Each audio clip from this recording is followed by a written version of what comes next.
This bulletin proudly brought to you in association with Alex Campbell's Menswear.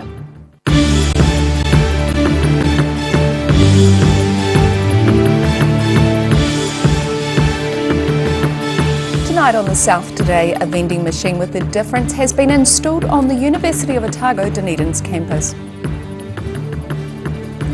Turbulent skies lie ahead for a proposed airport at Terrace as some influential people don't want to see it get off the ground.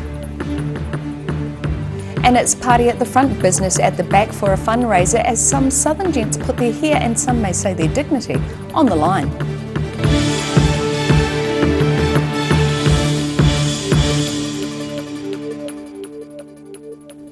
Kia ora, good evening, I'm Melissa Barton. A joint initiative between the University of Otago and a beverage company is set to reward people for recycling. It's been called a reverse vending machine, which gives people discount vouchers when they deposit their used plastic or cans. Behind this ominous black shroud and bright green ribbon sits an innovation in drink container recycling. So basically what happens is either a staff member or a student member can put a can or a bottle, pop it in, and then the machine basically mulches it up, and we get a little receipt at the end of it that allows us to go get a discount on another drink. Stephen Willis from the University of Otago says the unveiling and installing of this machine is in keeping with the organisation's sustainability goals. So the last couple of years we've been focusing on a whole range of different things, whether it's a reduction of our emissions down to reducing our waste to landfill, and so things like this is an important initiative in achieving our objectives to reduce our landfill. The machine takes in plastic bottles and drink cans, crushing them within its body, and then prints out a discount voucher to the person who brought the recyclables along. Willis says it's the first of potentially many to be housed around a university campus. It will be interesting to see how this goes. I think that personally think it'll be quite successful, and if it proves to be successful, we'll certainly want to be seeing this further around the campus, and particularly, and potentially up into some of the residential areas as well. The machine is a joint project between Frucor and the university. In Dunedin, The South Today. A 27-year-old man has had a string of charges added to an initial assault charge after allegedly threatening to shoot police in Mosgiel earlier this week. On Monday, about 6 police cars, armed defenders, squad members and a dog unit swarmed Memorial Park, where a man and woman were apprehended following reports of a man acting aggressively at Countdown in Gordon Road. The man was set to appear in the Dunedin District Court today.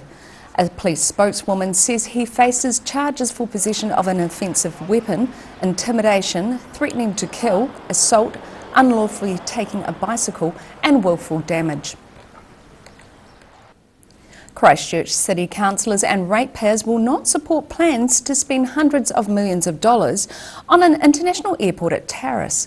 That's the opinion of a local man who was a Christchurch City councillor in the 1990s. It's boom time for some in the small farming settlement of Terrace, halfway between Cromwell and Wanaka, with some farmers having been paid double what their property was worth after Christchurch Airport paid $45 million to buy 750 hectares of land to make way for a new international airport. So they spent all this money in Terrace, which great for the landholders. They got twice what it was worth, per hectare, and they lease it back for $1, so there's no return for a long time. This could go on for decades until they turn aside or start building. Graham Berry says the new airport is unlikely to happen, as it would require ratepayer and council approval. And he should know, as he's previously been a Christchurch City councillor and the director of the Christchurch City Council-owned company that's planning the new airport. Why would they want to be investing in airports other than in Christchurch? Because if I was in Christchurch, I'd be, no way, there's zero benefit for me as a ratepayer putting, $300 million into Terrace because some executive, it's good for him because it was a job.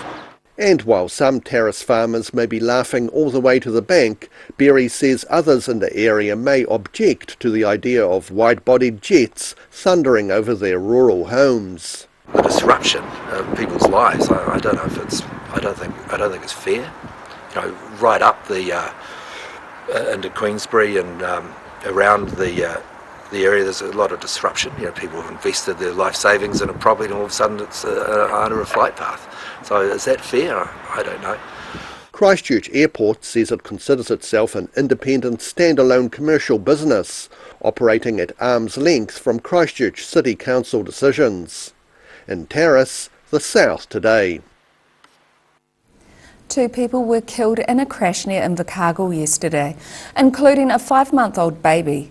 The crash occurred about 150 metres north of the Makarira Bridge, and the road remained closed this morning. Media were told yesterday 2 people were critically injured, 1 person seriously injured, and a 4th person received minor injuries in the crash. Police confirmed the deaths of the 5-month baby and 22-year-old man this morning. The serious crash unit has been at the scene for most of today. Mullet hairstyles could be coming back into style if Invercargill firefighters have their way.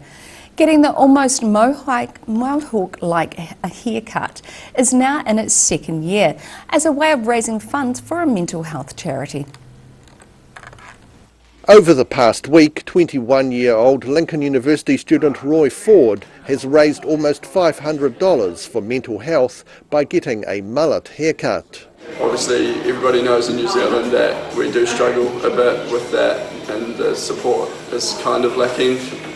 So anything I can do to help make somebody's day a bit better or support them, I'm happy to do it. However, Ford didn't realise his idea wasn't unique, with the Invercargill firefighters doing something similar last year. And when Invercargill senior firefighter Waka Miller found Ford's fundraising page online, the fire crew offered to join forces. Miller says part of the reason for firefighters getting behind the mental health charity is because some of their job is responding to people who have taken their own lives. Putting out fires is one thing, but cutting people down from trees is another, and it'd be a real shame, I think, for us if we didn't actually do anything to kind of stop that. So that was a big driving force last year, wasn't it? It was to try and reduce the amount of suicides that we were responding to, and that's a lot of where our kind of motivation for the messaging comes from. Senior firefighter Ben Collies says the mullets are about stimulating good, positive chat. We really felt the stigma of mental health carried this negative cloud of if you had mental health, you had bad mental health, and if you had bad mental health, you needed help, or you were sick. And we just wanted to say, you know, it's just okay to just have feelings, and because then people will say, well, yeah, I have it too, and then this guy said, well, I felt like this the other day, and just talking to one another. All the money being raised is going towards Mike King's I Am Hope charity. In Invercargill, the South Today. Still to come on the South Today, school pupils in Queenstown receive a visit by an ambassador from the European Union, and we have Channel 39's You Choose 2020 series for you, so catch this and more after the break.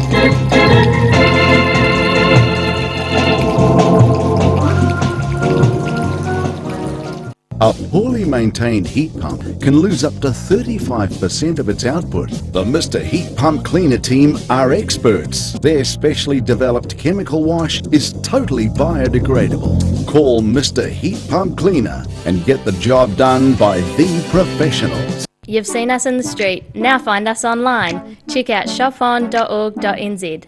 We have all sorts of treasures, from retro and vintage clothing to antiques, homewares and accessories. New items added every week. We're open 24/7. If you're at risk of developing melanoma skin cancer, you owe it to yourself to have a mole map. Mole Map is coming to your area. Phone today to make an appointment. It could save your life. Every reason, every season, we're proud to dress the region. Alex Campbell Menswear, it fits.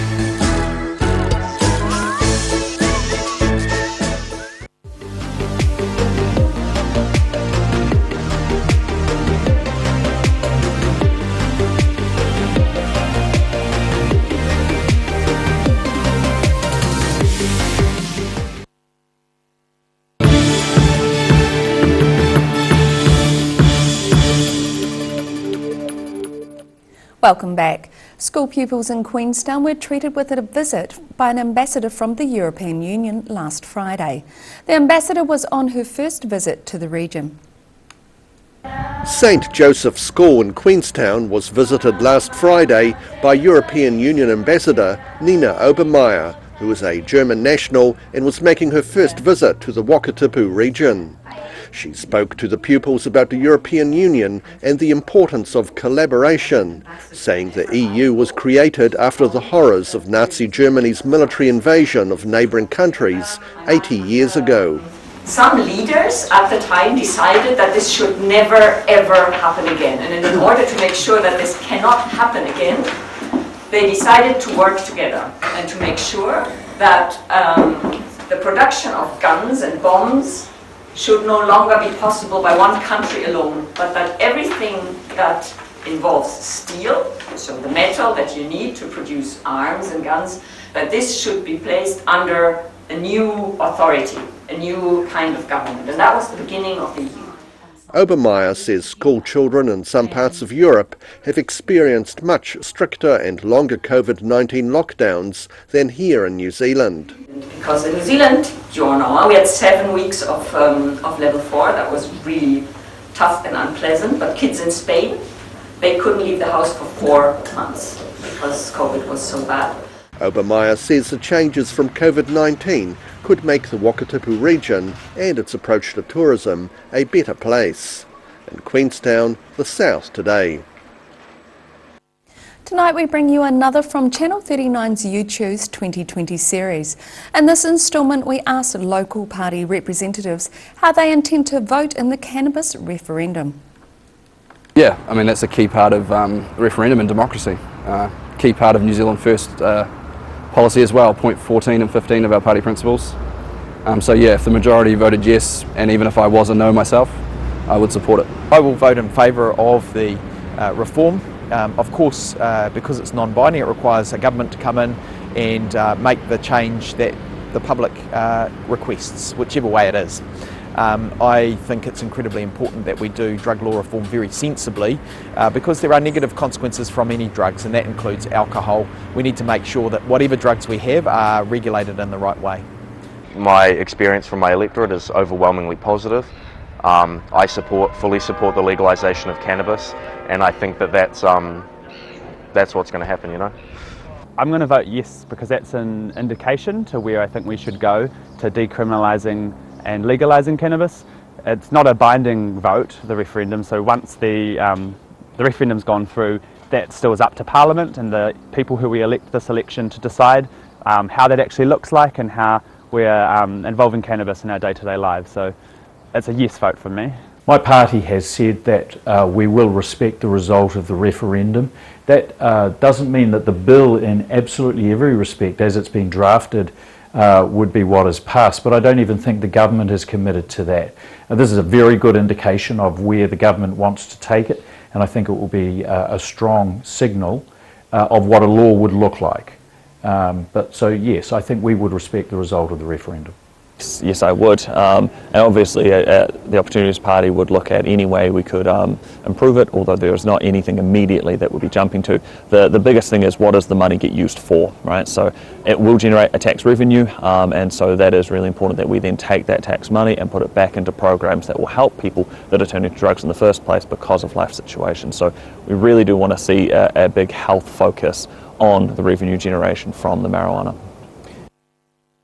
And you can watch the full episode at odt.co.nz.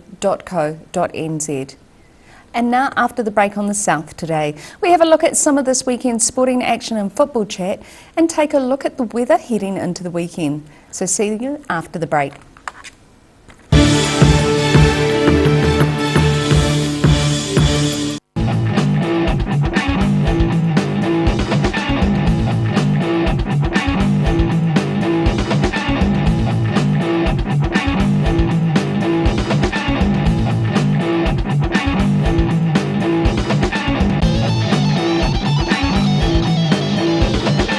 A poorly maintained heat pump can lose up to 35% of its output. The Mr. Heat Pump Cleaner team are experts. Their specially developed chemical wash is totally biodegradable. Call Mr. Heat Pump Cleaner and get the job done by the professionals. Step into Shop on Carrot and discover a shop full of treasures. We have a fantastic range of vintage and retro clothes, upmarket clothing labels, collectible items, beautiful jewellery, quality linen and the best range of vintage haberdashery. If you're at risk of developing melanoma skin cancer, you owe it to yourself to have a mole map.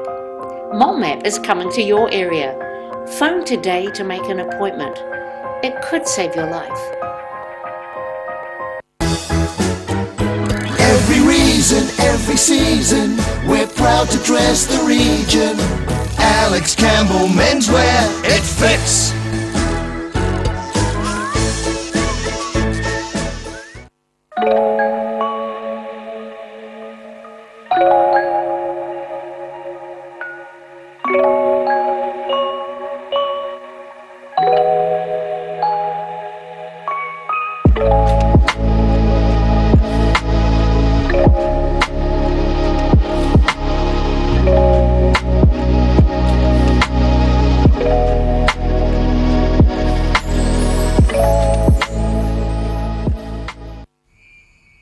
TV, our favourite babysitter, but it can be tough keeping up with what our tamariki are watching. Luckily, the Broadcasting Standards Authority has made some smart changes to the classification labels. Ooh! Plus changes to the time of day certain rated shows will air and awesome new parental lock features, meaning your babysitter's job is safe. Find out more at safeviewing.co.nz.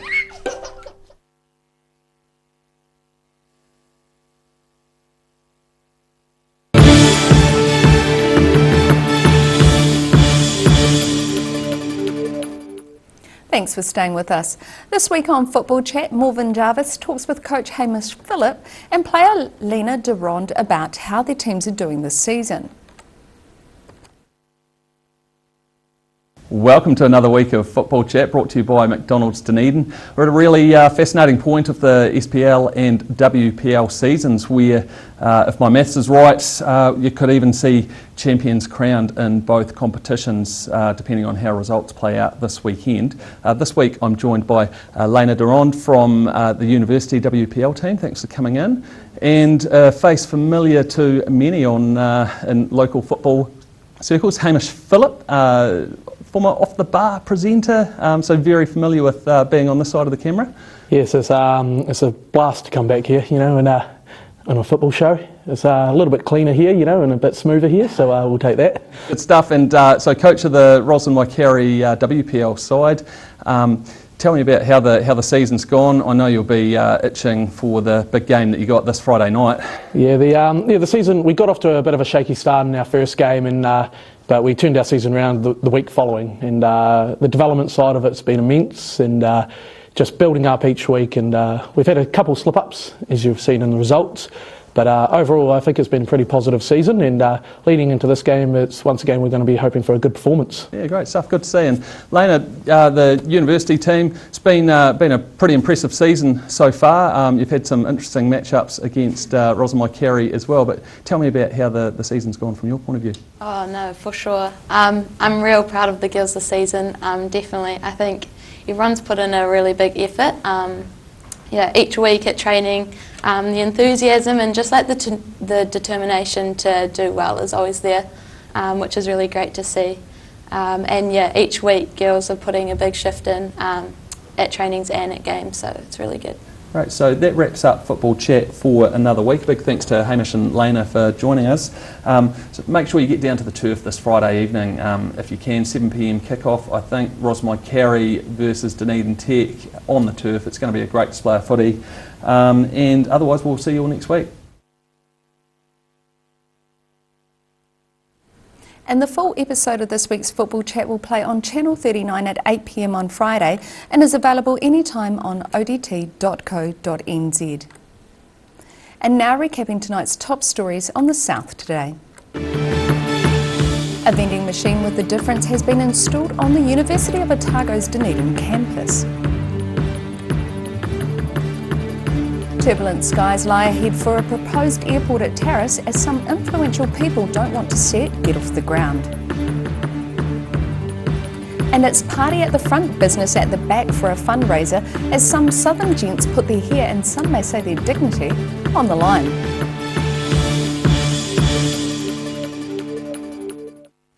And now look at what's happening in tomorrow's ODT. Welcome, Craig Page. What have you got for us? Good evening. Plenty of reading tomorrow, as you can imagine. We're taking a bit of a closer look at COVID level 2 and I guess the impact it's having on the South, particularly in respect to conferences at the moment. A lot of the organisations around town saying that they are having conferences cancelled because of the restriction of 100 people, and that's kind of having a lot of flow-on effects as well. Rather than you cancel it's impacting on venues' revenue, but also things like catering, hospitality as well. Those flow-on. Yeah, it's all the contractors that actually lead up to that event as well. So yeah, exactly. They can have 100 people, but a lot of them are saying it's not worth their while. If they're having to restrict. So just pulling the pin, and because they're doing a lot of them online as well, there's a concern that may become the norm down the track, that they have online conferences rather than people going, and it's a huge loss to the city as well, as you can imagine. Yeah, because Dunedin normally has a lot, but actually I'm participating in quite a few Zoom meetings and things online. It's not the same as actually being there in the room and getting that chance to meet with someone face to face. No, the drinks aren't as great either, as you can imagine. No, not at all. Exactly. So yeah, we're having a closer look. The government's due to review tomorrow COVID level 2, but the feeling we've been getting sort of out of Wellington is that they're going to keep us on that a bit longer. So yeah. There's an argument that the South maybe could drop a bit lower. Hoping, fingers crossed. Yeah, fingers crossed. We've got a lovely story about an Ettrick teenager, Emma Darling, who's making a bit of a name for herself as one of the youngest volunteer firefighters in the country. Not unusual she's 18 and at Roxburgh Area School, not unusual to see her running out of class when the fire alarm goes, and she's gets the approval from the principal to do that. She's also a member of the Millers Flat and Ettrick Brigades. She lives in that area, but because she's at school during the day, she didn't think she'd be much use, so decided to join the Roxburgh Brigade as well. So, yeah, amazing really. She got interested by her dad, who's been a long time volunteer firefighter. So she's going to hopefully come to Dunedin, do some nursing next year and study, and then maybe become a full-time firefighter. So, fantastic. Yeah, great to see her out there doing that stuff. NIWA's figures for winter, temperatures around, a bit of an odd mix for the south. New Zealand has experienced its warmest winter on record. It seems a distant memory, winter already, doesn't it? But average temperature of 9.6, which is about 1.14 degree higher than the normal for winter. Oamaru's had its warmest day in winter last Sunday at 23.2 degrees. That's summer temperatures. It is. Yeah. Shorts out. Shorts out. Yeah, and in Middlemarch they had the lowest winter temperature of 12.3, so you wouldn't need the shorts on that. And Dunedin, surprise, surprise, is the country's driest main centre, so All those people that think it rains down here, you're wrong. Shh, don't tell anyone. Exactly. And just in late news today, Highlanders coach Aaron Major has been axed as head coach of the Highlanders for next season. Major himself saying the results haven't been what he said himself with the team, and he needs to take responsibility for that. So, a bit of a surprise, I think, and he's possibly a bit hard done by. You know, it was a rebuilding phase for the Highlanders. It was always going to be, and of course the COVID as well broke the season up. So they finished pretty strongly. We lost players like Ben Smith as well, and you take him out of any team and it's going to be a huge loss. So. Yeah, I feel a bit for him really, because I think he's done a reasonable job. Hunt's now on for a head coach, but you know, when you've got Tony Brown sitting as assistant coach, you probably don't have to look too far for a new head coach. So. Well, sorry to see him go. And you can catch all of that in tomorrow's paper. And now it's time for a look at the weather. Tonight's weather proudly brought to you by Mole Map. Beginning with the southern view, horses training at Wingatui this morning. Looking at the situation, the strong northwesterly airflow eases tomorrow, bringing cooler westerlies over the weekend. Expect rain at times in western areas, but mostly dry weather in the east.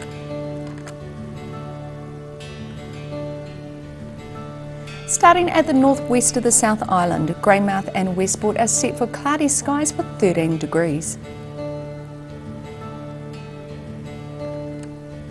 Across to the northeast, it's a bit cloudy for most over here. Nelson heads for 16 and Blenheim should be slightly warmer with 17 degrees.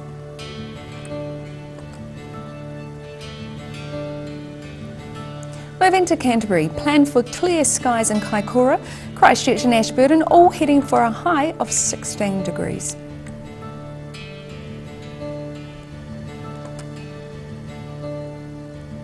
To the southern towns, it's a full house of 14-degree highs for the Catlins, Balclutha, Lumsden and Gore, and all in this area can expect strong northwesterlies with just a bit of rain.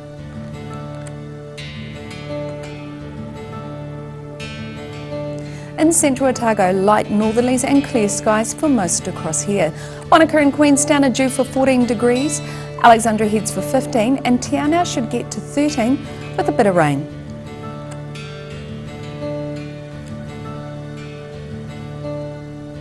To the northern towns, moderate northeasterlies and some high cloud in these parts too.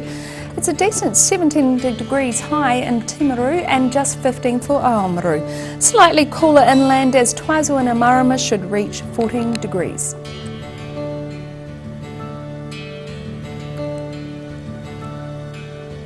In Dunedin, fine and cool tonight. Expect an overnight low of 5 degrees. There's going to be thick high cloud tomorrow with moderate northwesterlies and some spits of rain possible during the evening tomorrow, a high of 15 and a low of 8. Sunny periods and some cloud on Saturday with southwesterlies at first, northeasterlies later on, looking at a high of 14 and a low of 8.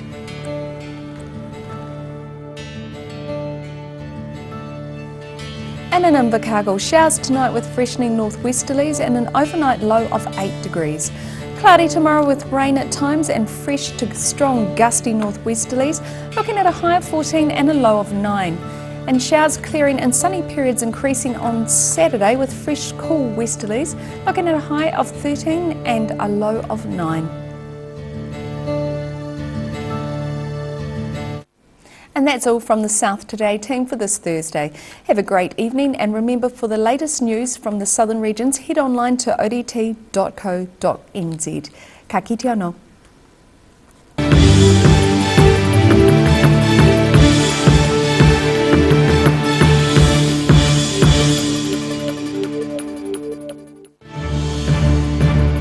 This bulletin proudly brought to you in association with Alex Campbell's Menswear.